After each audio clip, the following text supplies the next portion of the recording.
पुंडलिक वरदे हरि विठ्ठल श्री ज्ञानदेव तुकाराम। पंढरीनाथ भगवान की जय। प्रभु रामचंद्र भगवान की जय। पवनसुत हनुमान की जय। उमापति महादेव की जय। श्री नवनाथ महाराज की जय। 84 सिद्धनाथ महाराज की जय। अवधूत चिंतन श्री गुरुदेव दत्त। श्री नवनाथ भक्ती कथासार अध्याय 29. अध्यायाच्या सुरुवातीला ग्रंथ करते रुक्मिणी रमण कमलापती लक्ष्मीपती चानुराचं मर्दन करणारा वसुदेवाचा सूत कंसारीचा काळ वासुदेव जगदीश परमात्मा शेषाच्या पलंगावरती शयन करणारा ज्याचा भाऊ ज्याच्या हातामध्ये नांगर आहे असा बळीराम ज्याचा भाऊ आहे, सुदर्शन ज्याच्या हातामध्ये आहे, द्रौपदीची लाज राखणारा द्रौपदीचा पाठीराखा, हे भगवंता तुझा जय जयकार असो। जसा पांडवाचा पाठीराखा झालास तसा तू माझा पाठीराखा हो आणि या ग्रंथाची कथा सांगण्यासाठी तू माझ्यावरती कृपा कर। पाठीमागच्या अध्यायामध्ये भर्तरीला गाढ अशी विरह स्थिती प्राप्त झाली। पिंगलेकरता स्मशानभूमीमध्ये पूर्ण तप आचरण केलेलं आहे। त्या क्लेशाच्या उद्देशानं मित्रावरुणी हे दत्त महाराजांच्या जवळ गेले आणि दत्त महाराजांना ते श्रुत करून पुन्हा स्वस्थानाला निघून गेले। एवढी कथा सिंहावलोकनी पाठीमागच्या 28व्या अध्यायामध्ये ऐकलेली आहे। तरी आता श्रोत्यांनी पुढं चित्त धरून हा ग्रंथ ऐकावा। असो, गर्भगिरी पर्वतामध्ये मच्छिंद्रनाथ त्या मच्छिंद्रनाथांना ठेवून गोरक्षनाथ तीर्थयात्रा करण्यासाठी या पृथ्वी तलावरती भ्रमण करत होते। गिरनार पर्वतावरती येऊन पोचलेले आहेत। तिथं दत्त महाराजांची भेट झाली आणि दत्त महाराजांना पाहिल्यानंतर भावयुक्त अंतकरणानं दत्त महाराजांना साष्टांग दंडवत घातलेला आहे। दत्त महाराजांनी उचललेला आहे आणि गोरक्षनाथाला अतिशय प्रेमानं आलिंगन दिलं, हृदयाच्या ठिकाणी धरलेलं आहे, मुखावरून हात फिरवलेला आहे, गोरक्षाचं मुख कुरवाळलेलं आहे, हात धरून जवळ बसवलेला आहे आणि गोरक्षनाथाचा आलामाला घेऊ लागलेले आहेत। अतिशय मोहित झालेले आहेत आणि म्हणू लागले, हे गोरक्षा, माझा शिष्य मच्छिंद्रनाथ कुठे आहे? तू त्या माझ्या शिष्याला सोडून या पृथ्वीवरती फिरतो आहेस। त्यावेळेला गोरक्षनाथांनी पुन्हा दत्त महाराजांना नमन केलेलं आहे आणि गर्भगिरी पर्वतावरती मच्छिंद्रनाथांना सुखरूप ठेवलेलं आहे। तिथं मच्छिंद्रनाथ जपजाप्य करत आहेत आणि मग मुहूर्तपणानं स्वतःच्या सुखासाठी मी तीर्थस्नानासाठी नाना तीर्थ करत करत आलेलो आहे असा वृत्तांत ऐकल्यानंतर दत्त महाराज म्हणू लागलेले, हे वत्सा, हे पाडसा, माझं एक तुझ्याकडं काम आहे। तरी तू म्हणशील की काय काम आहे? तर भर्तरीला मीच अनुग्रह दिलेला आहे। तो भर्तरी स्वतःच्या बायकोकरिता स्मशानामध्ये 12 वर्ष झालं त्यानं स्मशानभूमी वास्तव्य केलेलं आहे। अन्न पाण्याचा त्याग केलेला आहे।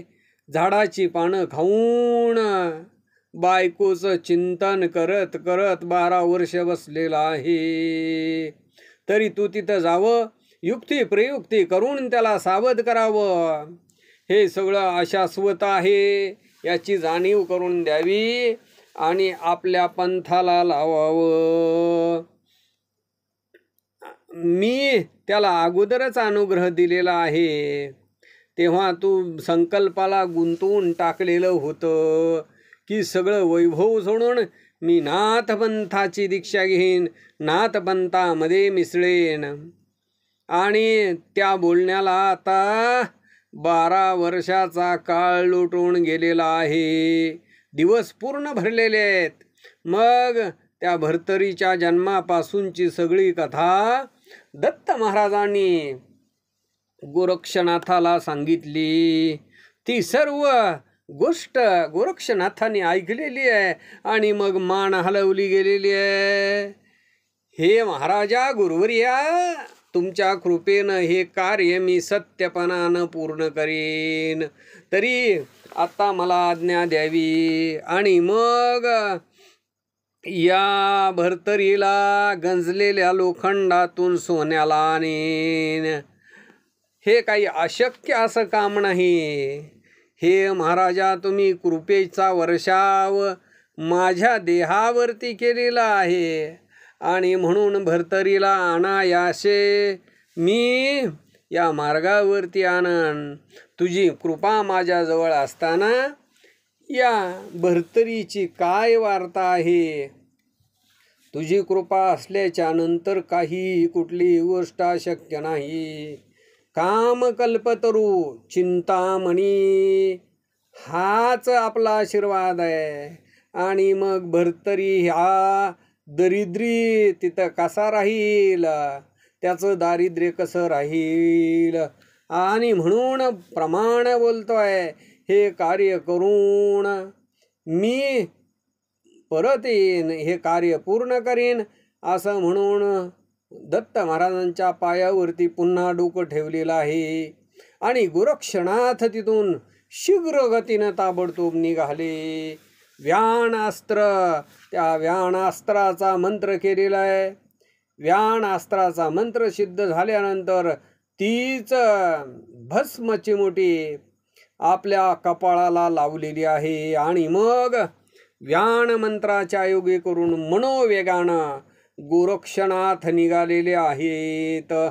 डोळ्याचं पातं लावायच्या आत एका क्षणामध्ये अवंतिका नगरीमध्ये पोचले. आणि मग ते 200 कोस लांबीचं अंतर एका क्षणामध्ये पार केलं. गोरक्षनाथ हे स्मशानभूमीच्या जवळ आले. भर्तरीची अवस्था लांबून पाहिलेली आहे. सर्व अंग अगदी कृशवट झालेला आहे. नुसती हाडं राहिलेली आहेत. अस्थिमय प्राण पाहिलेला आहे. मुखामधून जेवढा ध्वनी निघतो त्याच्यामधून फक्त हे राम बरी करणी केली, आम्हा दोघांची ताटातूट केली, पिंगलाजवळ बोलवून घेतली, असा सहजपणानं ध्वनी अतिशय हळू आवाजामध्ये ऐकू येऊ लागलेला आहे. आणि मग अरे अरे अरे अरे अरे अरे अरे असं करून अतिशय कळवळा गोरक्षनाथांच्या मनामध्ये आलेला आहे. चित्तामध्ये आहा काय कठीण असं या राजाचं निर्वाण आहे. नुसता अस्थिमय प्राण राहिलेला आहे. त्वचा सगळी हाडाला चिकटली गेलेली आहे. तरी असा विरह पूर्ण मनामध्ये कदा काळी उपजत नाही. पण असा इतका विरह या भर्तरीला प्राप्त झालेला आहे. याला जर काही सांगायला गेलं तर कदा काळी सुद्धा तो मान्य करणार नाही. तरी आता याला बोलायला लागलं, बोध करायला लागलं तर केलेला बोध सगळा फोल होईल. जसं एखादा भुकेलेला आहे आणि त्याला जर पळ म्हटलं तर पळता येईल का? खापराला परीस भेटला व्यर्थ होऊन जाईल.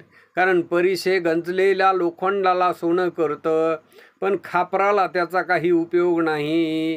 हिंगाची झाडं येतात वनामध्ये आणि त्याच्यामध्ये मलयागिरी हा सुगंधी असा चंदन नेऊन स्थापन केला तरी त्या हिंगाचा काही दुर्गंध सुटत नाही. साखरेचं आळं केलं आणि त्याच्यामध्ये कडू कारलं किती बी मिसळलं, शक्रावणाचं फळ त्याच्यामध्ये टाकलं तरी त्याचा कडूपणा जात नाही. ब्रह्मदेवाच्या हातून ज्याला जन्मभर ज्याच्या कपाळावरती दारिद्र्य लिहिलेलं आहे, त्यानं कितीही प्रयत्न केला तरी तो सगळा फूल होतो. तरी आता हा विचार आहे, याला बोध करावा. पण तो बोध कसा करावा? सहजासहजी बोध केला तर याला ते पटणार नाही. आणि म्हणून कुत्र्याची शिपटी आहे ती वाकडी आहे, नळीमध्ये घातली तरी सुद्धा बाहेर काढली की ती वाकडीच होणार. तशा पद्धतीनं हा राजा वेडा झालेला आहे. याला शब्दानं बोध करून काही कळणार नाही. जशाला तसं व्हावं लागतं आणि मग त्याचं मन हे प्रसन्न होतं.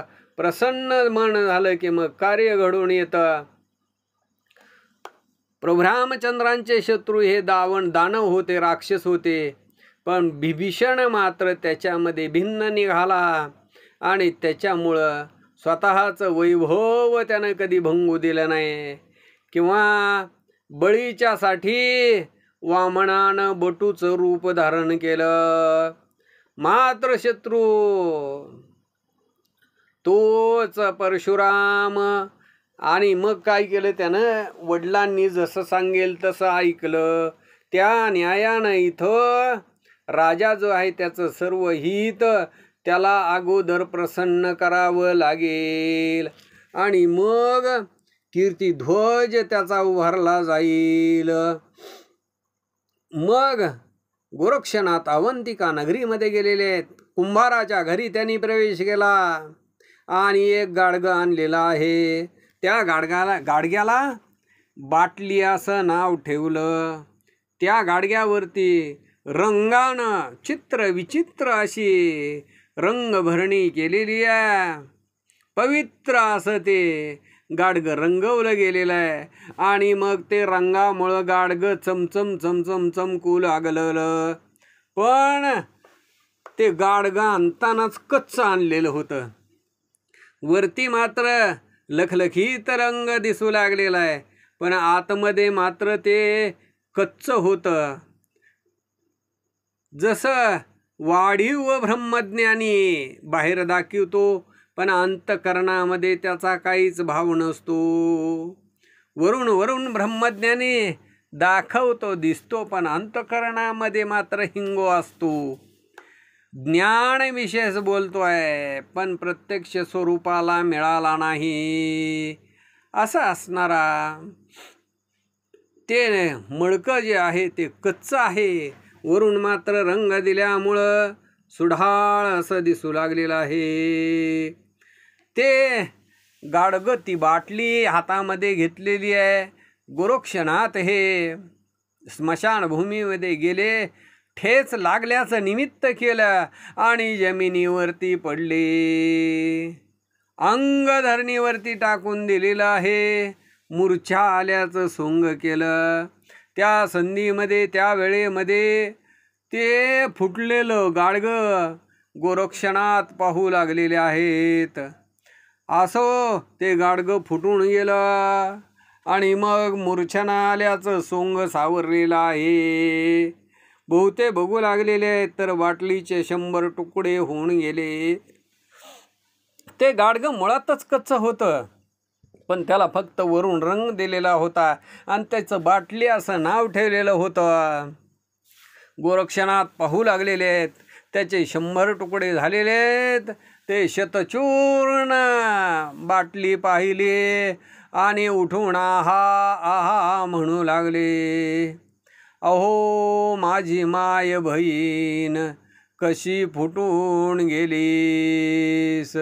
आणि मग सगळे खापर गोळा केले आणि वारंवार गहीवरून आकाशाकडं बघून गोरक्षनाथ शोक करू लागलेले आहेत, दुःख करू लागलेले आहेत आणि लोकांना दाखवू लागले, म्हणू लागले आहा माझी बाटली दैवे कैशी फुटून गेली. आत्ता ती माझी परण माऊली, तिला मी कुण्या वनामध्ये धुंडाळू. आहा बाटली, मला तू सोडून गेली, तुझ्यासाठी आता मी जीवच देतो. आहा विधात्या ब्रह्मदेवा, हे तू कसं घडून आणलं. आहा माझी माय बहिणी, कशी मला सोडून गेली, दाही दिशा मला ओस केल्या. हे माय, तू कोणत्या ठिकाणी आहेस. तू जर वाचली असती आणि माझा प्राण गेला असता, मी मृत्यू पावलो असतो तरी सुद्धा बरं झालं असतं. असे शब्द भर्तरी राजानं ऐकलेले आहेत आणि गदगदा हसू लागलेला आहे. चित्तामणे म्हणू लागलेला आहे, अरे मरण पावलं. काय मरण पावलं म्हणले, मडकं फुटलेलं आहे. आणि त्या मडकं फुटलं म्हणून हा एवढा दुःख करू लागलेला आहे. असल्या येड्या माणसासाठी काय बोलावं म्हणून तो भर्तरी अतिशय हसू लागलेला आहे. इकडं गोरक्षनाथ जमिनीवरती लुळू लागलेले आहेत, अट्टहासानं आरंभळू लागलेले आहेत. गोरक्षनाथांनी जमिनीवरती अंग टाकलेलं आहे, छातीवरती बुडवून घेऊ लागलेले आहेत आणि म्हणू लागले, माझी बाटली, माझी बाटली असं म्हणून आरंभळू लागले, दुःख करू लागले, आक्रोश करू लागले. गोरक्षनाथ दुःख करतायत, म्हणू लागले, माझी माय बहिणी, माझं सुदैव आटलं गेलं. माझा सूर्य आज अस्तमानाला गेलेला आहे. आहा हे माझी बाटली म्हणजे माझे धन, कुण्या दुर्जनानं याला हिरावून नेलेलं आहे. आहा बाटली, परत माघारी ये आणि एकदा मला मूक दाखव. आहा बाटली ही परम शूर होती, कोणी माझ्या अंधळ्याची काठी हिरावून नेली. हे माय, परत एकदा येऊन मला मुख दाखव. असं म्हणून गोरक्षनाथ दीर्घ स्वरूपामध्ये रडू लागलेले आहेत, अट्टहासे करून दुःख करू लागले. हे भर्तरीनं पाहिलं आणि मनामध्ये चकित झालेला आहे. आहा पिंगला, हा पिंगला, हा जो जप घोष करीत बसलेला होता ते विसरून गेला आणि एक गाडगं फुटलं, त्याच्यासाठी हा एवढा रडू लागलेला आहे. म्हणून मनामध्ये आश्चर्य मानू लागला, म्हणू लागला, अरे कवडी आडका दामडा याचला जर दिला तर कुंभाराच्या तुनाशी किती गाडग येतील. आणि ह्या गाडग्याचा, नाशवंताचा एवढा शोक हा करायला लागलेला आहे. असा विचार चित्तामध्ये केला आणि निवांत जमिनीवरती बसलेला आहे. पण तो गोरक्षनाथ काही शांत बसत नाही. सुशब्द वाक्यामृतपर आहेत. पण योगिया, तू का चिंतातूर आहेस, का शोक करतो आहेस हे सांग. अरे कवडी दमडी जर दिली तर पुन्हा मुडकं विकत घेता येईल. कुंभाराच्या घरी जा, पैसा अडका दे आणि पुन्हा तुला दुसरं गाडगं मिळेल. त्याच्यासाठी एवढा शोक, एवढं दुःख काय म्हणून मूर्खा करतो आहेस. हे त्या भर्तरीचं बोलणं आणि गोरक्षनाथांनी ऐकलेलं आहे. याच्यानंतर गोरक्षनाथ भर्तरीनाथाला बोलू लागलेले आहेत, म्हणू लागले, हे राजा, तू कशामुळे एवढा शोक करतो आहेस. तरी तुझं जे दुःखाब्दीचं जे समुद्र आहे त्याची प्रचिती स्वतःच्या स्वतःलाच येते. ज्याचं जळतं त्याला कळतं.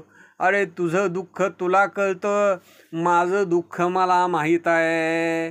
तरी या कंठाला प्राण आणून माझं जे दुःख आहे ते दुःख तुझ्यापेक्षा अतिशय वेगळं आहे. आपल्यावरूनच जगाची प्रचिती घ्यावी. माझी बाटली फुटून गेली, त्याचं दुःख किती आहे हे मलाच माहीत आहे. हे भर्तरी राजानं ऐकलं आणि म्हणू लागलेला, हे बाबा माझा ऐक, माझा दुःखाचा दृष्टांत हा अतिशय वेगळा आहे. त्याची प्रचिती मला आहे. माझी पिंगला राणी जशी आकाशातली चमकणारी वीज, ती वीजच ढगामध्ये हरपून जावी तशी निघून गेलेली आहे. ती काय आता परत येणार नाही. शतानुशत शेकडो गाडगी मिळतील, पण पिंगलेसारखी स्त्री दुसरी कशी मिळेल. याच्यानंतर गोरक्षनाथ म्हणू लागलेले, तुझ्या लाखो पिंगला मिळतील, एका क्षणामध्ये लाखो पिंगला येतील, पण माझी बाटली कशी मिळेल. हे ऐकल्यानंतर तो जो भर्तरी राजा आहे तो म्हणू लागलेला आहे, काय पिंगलेचं स्वरूप वर्णन करावं, काय तिच्या गुणाचं वर्णन करावं. आणि तू म्हणतो की तिच्यासारख्या लाखो दाखवीन, तरी लक्षावधी पिंगला आताच दाखव. तुझ्या बाटल्या ही गाडगी शेकडोच्या शेकडो आत्ताच तुला आणून देतो, तरी तुझा चमत्कार मला दाखव. जसं कृपा गुरु सूत तो गाईवरला गेलेला आहे आणि म्हणून समान करणे केल्यानंतर अंतःकरणामध्ये मला ते पटलं जाईल. नाहीतर ढिसाळ बाटलीसारखं तुझं बोलणं सुद्धा फोल आहे. हरणाला उन्हाळ्यामध्ये मृग जळ दिसतं, ते समुद्रासारखं वाटतं, पण त्याची तहान कधीही भागत नाही. शुद्ध असं औडंबरी ढग आहेत, स्वर्गामध्ये गर्जना करतात, पण पाण्याचा एक थेंब पावसाचा जमिनीवरती येत नाही. काजवा चमचम चमचम करतो, पण त्याच्यामुळं काही अंधार संपला जात नाही. त्याप्रमाणे हे योगेंद्रा तुझे बोल हे फोल आहेत, त्याच्यामध्ये काही सत्यता नाही. असं ऐकल्यानंतर गोरक्षनाथ म्हणू लागलेले आहेत, हे नरेंद्रोत्तमा, हे भर्तरी, पिंगला मी लक्षावधी दाखवीन आणि त्या लाखो पिंगला दाखवल्यानंतर तू मला काय देशील. भर्तरीनाथ म्हणू लागलेले आहेत, पिंगला जर मला डोळ्यांनी दाखविली तर तू म्हणशील ती तुझी मी कामना इच्छा पूर्ण करीन. राज्य वैभव सगळं तुला देऊन टाकीन, त्याच्यासाठी मी संकल्प करीन. असं त्या भर्तरीनं बोलल्यानंतर गोरक्षनाथ म्हणू लागलेले आहेत की इथं साक्ष कोण आहे. त्यावेळेला भर्तरी म्हणू लागलेले आहेत की पंचमहाभूत जी आहेत, पृथ्वी तेज वायू आकाश अग्नी पाणी, ही सर्व जी आहेत ती सर्व याच्यासाठी साक्षभूत आहेत. आणि मग स्वर्ग सूर्य जो आहे, जळ पाताळ आहे, जळमही आहे, हे सगळं ह्या सर्व देवता साक्ष आहेत. पशु पक्षी हरिण प्राणी सगळे याच्यासाठी साक्ष आहेत. मी जर माझ्या बोलाप्रमाणे नाही वागलो तर माझे जे पूर्वज आहेत ते हीन पावतील आणि स्वर्गातून त्यांचं नरकामध्ये पतन होईल आणि नरक भोगतील. 100 जन्म रौरव अशा नरकामध्ये वारंवार तो नरक भोगावा लागेल. जरी मी हे माझं सर्वस्व तुला अर्पण नाही केलं तर, अशी शपथ आणि भर्तरीनाथ सांगू लागलेले आहेत. तरी हे महाराजा, तू आता जसं बोलला तसं माझ्या पिंगला मला दाखव. जर बोलल्याप्रमाणे तू करून दाखवलंस तर मग मात्र योग्य होईल. तू जर बोलल्याप्रमाणे नाही केलंस तर मग मात्र 1000 जन्म तुला नरकामध्ये जावं लागेल. असं राजानं बोलल्याच्या नंतर, भर्तरीनं बोलल्याच्या नंतर योगतरणी गोरक्षनाथांनी कामिनी अस्त्राची प्रेरणा केलेली आहे. पिंगला नावानं कामिनी अस्त्र सिद्ध केलेलं आहे आणि त्या मंत्राचा उच्चार केला. मग सहज करून आकाशाकडं दृष्टी केलेली आहे आणि भस्म आकाशाकडं फेकल्याबरोबर त्याच वेळेला त्या अस्त्राबरोबर कोट्यावधी ज्या स्त्रिया आहेत त्या खाली उतरल्या गेलेल्या आहेत. मुख्य पिंगला जी स्मशानभूमीमध्ये भस्म झालेली होती तीच कोट्यावधी अनंत मूर्ती धरून उतरली गेलेली आहे. पाठीमाग पिंगलाच उभी आहे, समोर पिंगला उभी आहे, भोवताली सगळीकडं पिंगलाच आहे. जिकडं पाहिल तिकडं कोट्यावधी पिंगला आणि भर्तरीला दिसू लागल्या. मग त्या पिंगलांचं स्वरूप पाहिलेलं आहे. राजाला मोह हा उजळला गेलेला आहे. त्या सगळ्यांना आपल्या जवळ बसवलेला आहे. संसारातल्या खुणा त्यावेळेला विचारू लागलेल्या आहेत. पण त्या पिंगला सगुण सरिता होत्या, सर्व गोष्टी अचूक सांगू लागलेल्या आहेत. अशा पद्धतीनं बोध राजाला करू लागल्या. म्हणू लागल्या, हे प्राणेश्वरा, माझ्या विरहाचं शल्य घेऊन तुम्ही बसलेले आहात. हा सगळा अशाश्वताचा भार आहे. हा फुकट तुम्ही डोक्यावरती घेतलेला आहे. म्या चित्तामध्ये तुमचं प्रेम धरलं आणि तुमचा मृत्यू झाला हे दूताच्या मुखातून ऐकून मी स्वतःचा देह अग्नीला अर्पण केला आणि पुन्हा या गोरक्षनाथांनी येऊन अनंत अशा पिंगला निर्माण करून तुमचं दर्शन झालं केलं. पण तुम्हा भोवती या सर्व जिकडं पाहिल तिकडं मीच दिसते आहे. तरी पुन्हा या पृथ्वी तलावरती शेवटी मृत्यूची काचणी आहे आणि म्हणून जो जन्माला आलेला आहे त्याला एक दिवस मृत्यू येणार आहे. तरी हे राजा, तू महान असा वीर आहेस. आता माझा संग सोडून दे, माझा विचार सोडून दे आणि मोक्ष कसा प्राप्त होईल याच्यासाठी तू प्रयत्न कर. माझा काम चित्तामध्ये धरून आजपर्यंत संसार नीती केली, पण मुक्ती मोक्षाचं जे धन आहे ते मात्र मिळालं नाही. मी पिंगला तुमची बायको आहे. मी पतिव्रता धर्माचरण केला आणि त्याच्यामुळं श्रीवरी भगवंतानं मला मोक्ष मुक्ती दिली.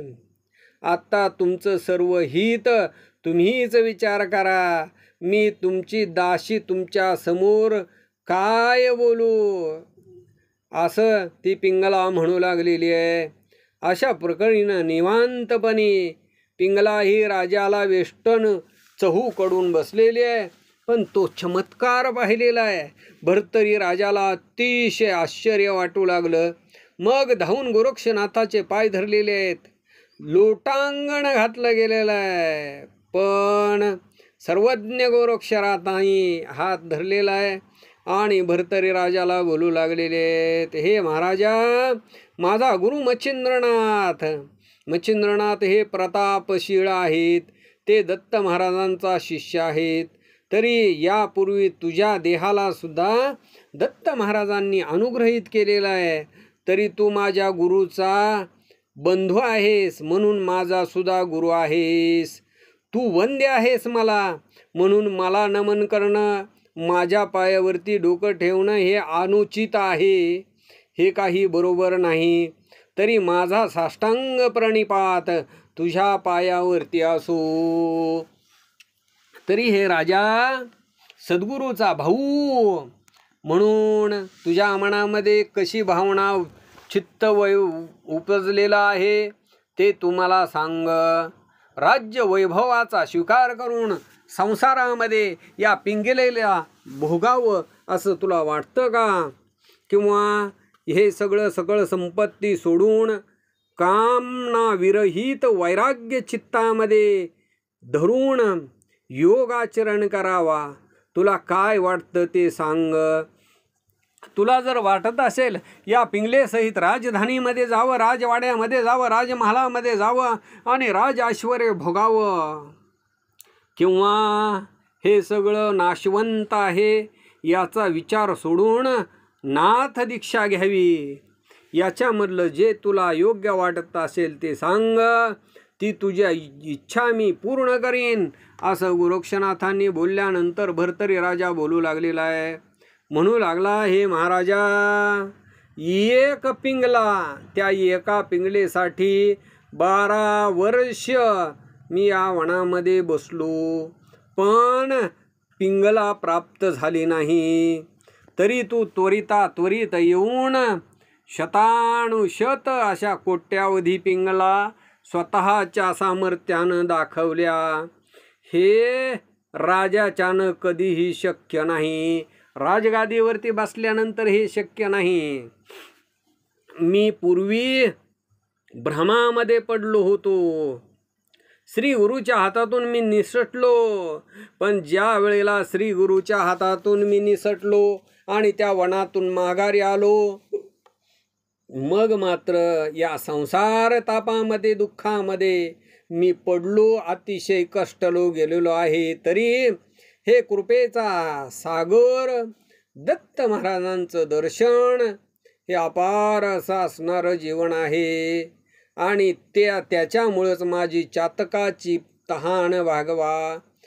हे कृपाघन महाराजा, आता मला हा संसार, राज्य, वैभव तुच्छ वाटू लागलेला आहे. मी आता योग धारण करीन. धन्य तू एक आहेस ज्यानं पिंगलेचा चमत्कार दाखवला. आणि म्हणून तू मला हे दर्शन दाखवलं गेलं,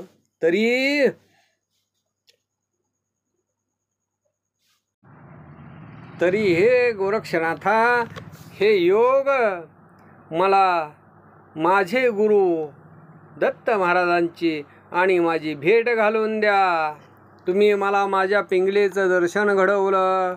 आत्ता मात्र मी जी भवभ्रांती आहे ती भवभ्रांती सोडून दिलेली आहे. आता मी पूर्ण योग आचरीन. सर्व साधना जे आहे त्यांचा प्रयोग माझे गुरु जे आहेत अणुसया कुमार अत्री सूत दत्त महाराज त्यांच्या आणि माझी भेट घालून दे. गोरक्षनाथ म्हणू लागलेले आहेत की हे भर्तरी राजा, या भर्तरी राजानं मनामध्ये पिंगला पिंगला पिंगला, तरी त्या तुला लक्षावधी प्राप्त झालेले आहेत. तरी एवढ्यांचा भोग आता तू भोग, म्हणजे तुझं चित्त संतुष्ट होईल. त्यावेळेला राजा भर्तरी म्हणू लागलेला आहे, एका पिंगलेसाठी एवढं अपार दुःख मला भोगावं लागलं, आणि मग या लक्षावधी भोगल्यानंतर किती दुःख भोगावं लागेल त्याचं वर्णन सुद्धा करता येणार नाही. चंद्र सूर्य असेपर्यंत दुःख प्राप्त होईल असं भर्तरी म्हणू लागलेला आहे. एक विंचू चावल्यानंतर अंगामध्ये किती वेदना होतात, आणि त्याच्यामध्ये जर लाखो विंचू चावले तर त्याचं वर्णन काय करावं. तरी आता काही असो, पुन्हा या पिंगलेला अदृश्य करा. तू राज्य वैभवाचा सांभाळ कर. तरी माझ्या स्वामीचे पाय मला दाखव एवढा उपकार कर. मग अवश्य म्हणून गोरक्षनाथांनी सर्व पिंगला अदृश्य केलेले आहेत, आणि मग भर्तरीनाथाचा हात धरलेला आहे, अवंतिका नगरीमध्ये आणलं. त्यावेळेला सगळ्यांना अतिशय आनंद झालेला आहे. विक्रम राजाला अतिशय आनंद झाला. गोरक्षनाथाच्या पायावरती डोकं ठेवलेलं आहे. राजानं गोरक्षनाथांना सोन्याच्या आसनावरती बसवलं आणि 16 उपचारानं पूजा केलेली आहे. हात जोडून हा विक्रम गोरक्षनाथांच्या समोर उभा राहिलेला आहे आणि गोरक्षनाथांना विचारू लागला, म्हणू लागला, माझा जो भाऊ आहे पिंगलेच्या विरहानं पेटलेला होता आणि त्याला देहावरती कसं आणलं.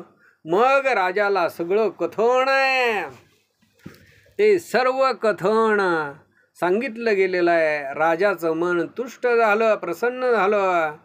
पण आता वैराग्य खूण पावली गेलेली आहे. आणि मग पुढचं कार्य सांगितलं.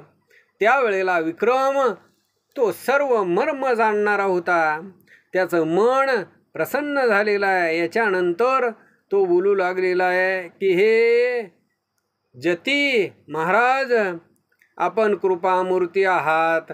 आपण युक्ती प्रयुक्ती करून या माझ्या भावाला बोध केलेला आहे. पण आपण इथं 6 महिने माझ्या भावाबरोबर वस्ती करावी. तुम्ही म्हणाल की बाबा इथं तुझ्या नगरीमध्ये, तुझ्या या राजवाड्यामध्ये 6 महिने राहायचं आमचं योग्याचं कारण काय आहे? 12 वर्ष झाली माझ्या भावानं या भरतरीनं अन्न खाल्लेलं नाही, तरी अतिशय शरीर कृश झालेलं आहे. कातडी हाडाला चिकटलेली आहे.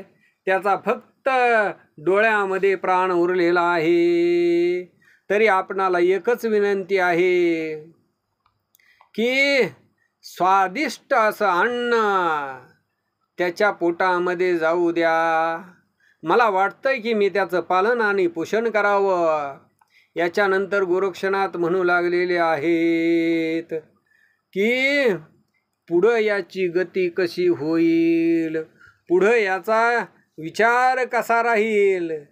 ते जे तापलेलं आहे तोपर्यंतच त्याला आकार देऊन बघावा. तापलेलं लोखंड जर थंड झालं तर मग मात्र त्याला आकार येत नाही. म्हणून इथं जर 6 महिने राहिलं तर पुन्हा भरतरीची बुद्धी बदलली जाईल आणि त्याच्यामुळं आता इथं राहणं काही योग्य नाही. असं म्हणून विक्रमाला गोरक्षनाथ बोलू लागलेले आहेत की 1200 राण्या या भरतरीच्या आहेत. त्या सर्वांना हा वृत्तांत समजला गेलेला आहे आणि मग त्यांना असूक असं चित्तामध्ये वाटू लागलेलं आहे. त्या गोरक्षनाथांना शिव्या देऊ लागलेल्या आहेत. मेला मेला कुठून आला म्हणू लागल्या. नाना वल्गना करून बोलू लागलेले आहेत. अहो इथं स्मशानभूमीमध्ये आमचा नवरा आमच्या डोळ्याच्या समोर होता, पण मेला कुठून आला आणि त्यानं फासा घातला. आता आमच्या नवऱ्याला दूरदेशी घेऊन चालला. याचं काळं तोंड असो, आमचं सौभाग्य रत्न तो हिरावून घेऊन जाऊ लागलेला आहे. असं म्हणून भरतरीच्या 1200 बायका आक्रोश करू लागलेल्या आहेत, रडू लागलेले आहेत. याच्यानंतर 3 दिवस 3 रात्र गोरक्षनाथ तिथं राहिलेले आहेत. मग भरतरीनाथांनी गोरक्षनाथ तिथून निघालेले आहेत. राजा विक्रमाला आनंद झालेला आहे. दोघांना संगतीला घेऊन गावाच्या बाहेर लांबपर्यंत वाट लावण्यासाठी आलेला आहे. बोळवण केलेली आहे. गोरक्षनाथांना वंदन गेलं. पण ते भरतरीच्या 1200 स्त्रिया थोडासा एकांत त्यांनी मांडलेला आहे. जमिनीवरती अंग टाकून देऊ लागलेले आहेत, आरंबळू लागलेले आहेत, आक्रोश करू लागलेले आहेत.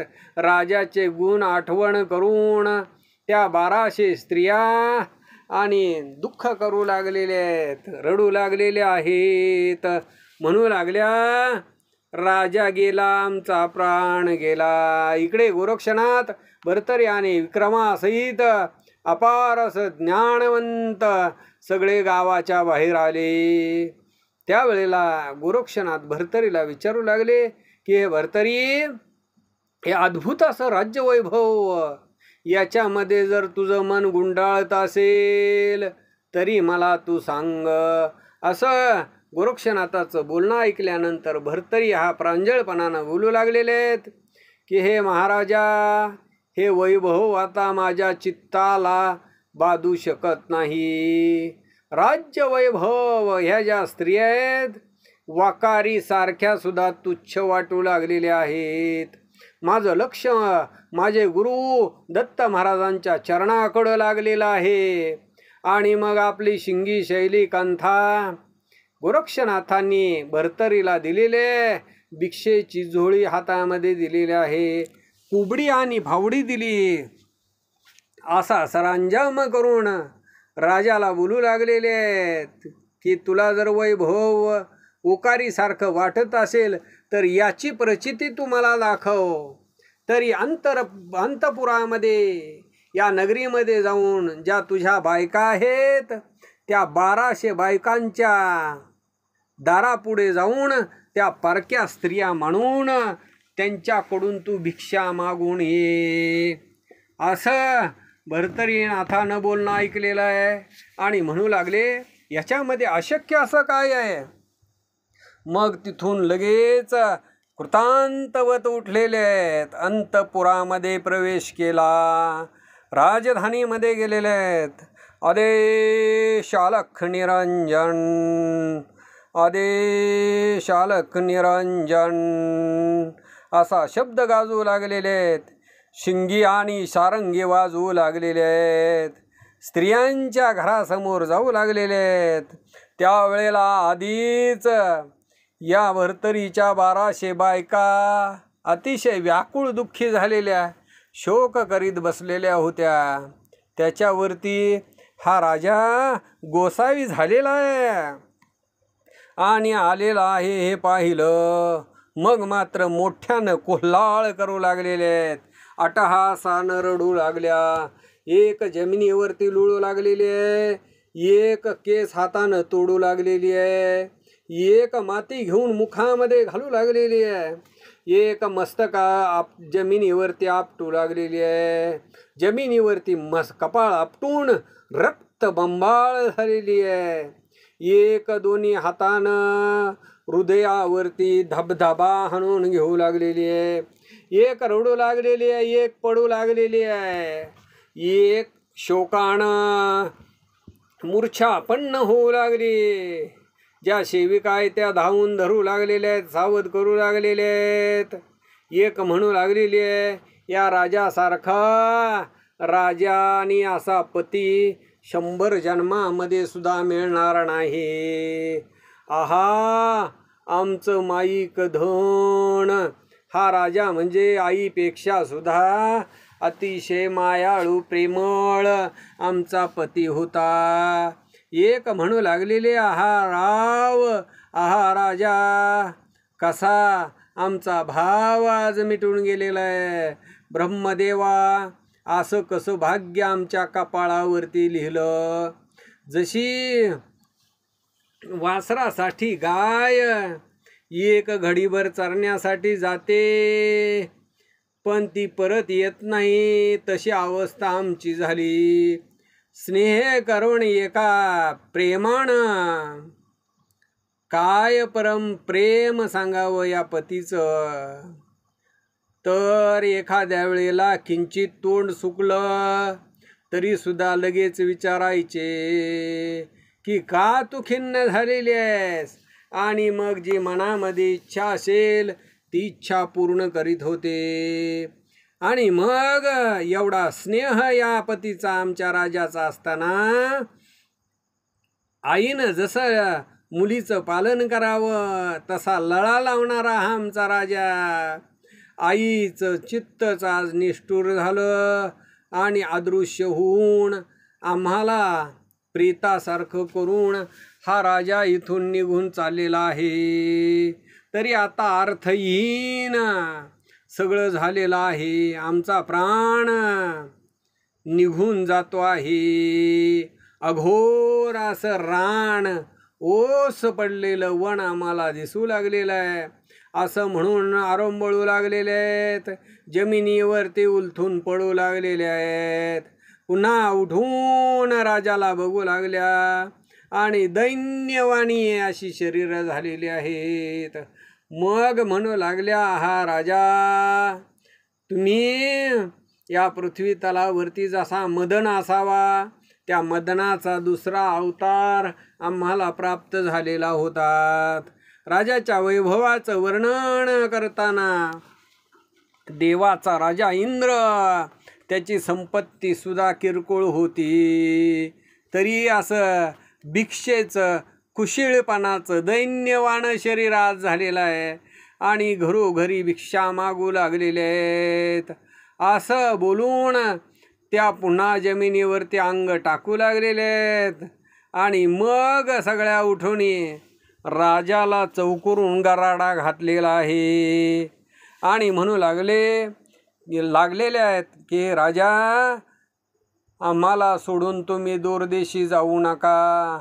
इथंच तुमचं नुसता मुख पाहिलं तरीसुद्धा आमच्या मनाचं समाधान होईल. तरी आता निस्पृह निराश वैरागी होऊन इथंच तुम्ही राहा. 10 दिशा आम्हाला ओस पडल्या गेलेल्या आहेत. तरी आता आमचा जीव घ्या आणि मगच पुढं पाऊल टाका. असं बोलत असताना राजाच्या त्या भर्तरीनाथांच्या मनामध्ये क्रोध निर्माण झालेला आहे आणि मग कुबडी उगारली गेलेली आहे आणि मागं सर असं म्हणू लागले. पण त्याच वेळेला गोरक्षनाथांनी एक गुप्तहेर पाठवलेला होता. तो गुप्तहेर हा सगळा चमत्कार पाहत होता आणि मग राजा हा त्या स्त्रियामधून निघालेला आहे. त्या गुप्तहेरानं गोरक्षनाथांना सांगितलं. गोरक्षनाथ मान हलवू लागलेले आहेत. अशा पद्धतीनं भर्तरीनाथ सहजस्थितीनं त्या स्त्रियामधून बाहेर निघू लागलेले आहेत. त्या आरंभळत आरडत ओरडत आक्रोश करत, हे पती परमेश्वरा, तुम्ही जाऊ नका म्हणत पाठीमागून येऊ लागलेले आहेत. 12 वर्षपर्यंत स्मशानभूमीमध्ये बसलेले, पण आता योग आचरण करून वनामध्ये चाललेले आहात. तसाच योग इथं तुम्ही आचरण करा. पण राजानं सर्व सोडलं गेलेलं आहे, गावाच्या बाहेर आलेला आहे. इकडं विक्रम आणि सर्व स्त्रिया स्वस्थानाला गेलेल्या आहेत. याच्यानंतर गोरक्षनाथ भर्तरीनाथ विक्रमाला विचारून मग पदोपदी दुरावा होऊ लागलेला आहे. अर्ध कोस लांबपर्यंत गेलेले आहेत. इकडं विक्रम राजा स्वस्थानाला पोचलेला आहे, पण अट्टहास करून अंतपुरामध्ये त्या स्त्रिया अतिशय दुःख करत होत्या. त्या सर्व स्त्रियांच्या जवळ गेलेला आहे आणि मग आई बहीण मुलीप्रमाणे सगळ्यांना बोध केलेला आहे. सगळ्यांच्या मनाचं समाधान केलं. इकडं मात्र भर्तरीनाथ हे अतिशय कृश झालेले. 12 वर्षाची घोर तपश्चर्या, पाऊल काही पुढे उचले ना.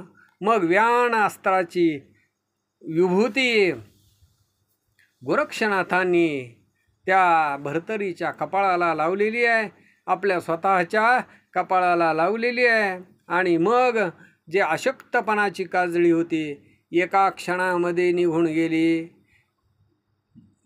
त्या व्यानास्त्रामुळं एका क्षणामध्ये डोळ्याचं पातं लवायच्या आत गोरक्षनाथ आणि भर्तरीनाथ गिरनार पर्वतावरती पोहोचलेले आहेत. त्यावेळेला दत्त महाराजांना पाहिलं. दोघांनी दत्त महाराजांच्या पायावरती साष्टांग दंडवत घातला. मग दोघांनाही दत्त महाराजांनी उचललेलं आहे. दोघांच्याही मुख कुरवाळलं आणि मग दत्त महाराज म्हणू लागले, हे गोरक्षा, भर्तरी करता तू शिनला गेलेला आहेस. म्हणून पुन्हा गोरक्षनाथाचं मुख कुरवाळू लागले.